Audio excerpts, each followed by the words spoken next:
from Nuke Cloud Stalker. Thank you very much for that super chat and that investment. He writes, or she writes, you're not only right, you're also living out your own advice. Here's a small token of appreciation. Any advice to a university student for the cause of white well-being, both short and long term? Yes. The advice is to young people is to educate yourself in the cause of white well-being. Educate yourself in the dialectics of going free. Cure yourself. Go free of these meme pathogens. Help your friends and family to go free of these meme pathogens. Spread this information wide and far. Stay clear of anyone advocating any form of illegality or violence. We can't even get up to the edge. If you come close to the edge of law in any of our countries, but you're not breaking the law, they will still magnify it to convict you. Stay away from anyone suggesting, and when anybody does suggest breaking the law, you reject them and get away from them as quickly as possible. Start a family, rear your children in love for our people, love for our history, love for the great destiny that we will have again. And then we will, by way of those efforts, the efforts that we're making here, the kind of things like we do here, we will recapture our destiny. And the big difference is between what I'm suggesting and what some of these others suggest when it comes to prepping for, or just prepping in general, for some sort of hostility, some sort of breakdown of social cohesion, is that if we spread going free to the masses of white people, there'll be no compound, there'll be no town, there'll be no county that the federal government can swoop in on with Apache helicopters and whatever else. They don't even need to do that. All they need to do actually is shut off the water and power, and everyone will give up and happily go right to the jail where they can eat again and have water. That's the reality.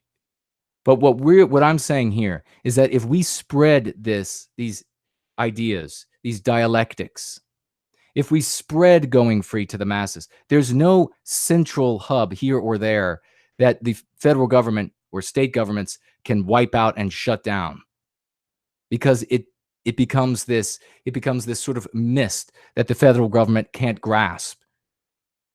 It becomes this ethereal thing that is everywhere and nowhere. That is the only way to fight a power like the United States. A power that is willing to use the might of its arms against its civilians. You do not fight it with weapons.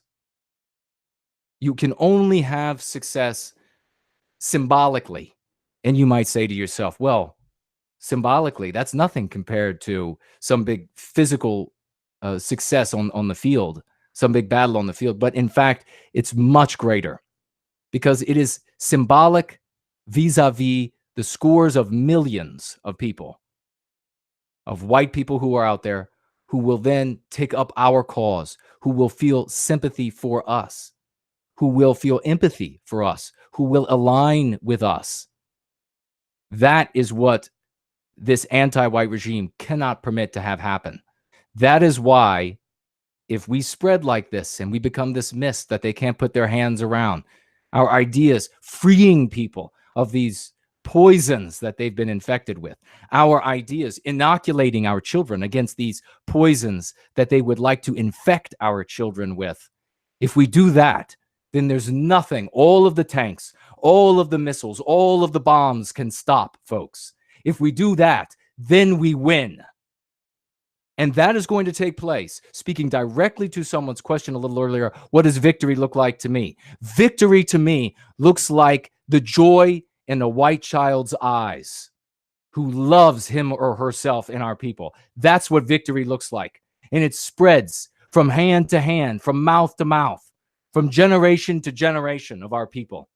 It spreads far and wide. So there is no locale to shut down. So there is no power plant to shut off and get everyone to surrender. That is what victory looks like to me. That is what we are doing. That is what the anti-whites fear most of all.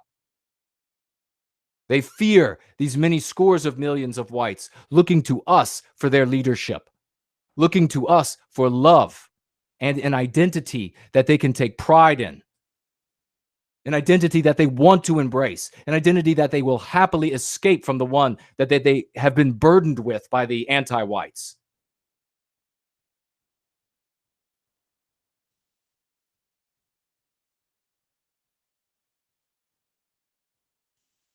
That's what victory looks like.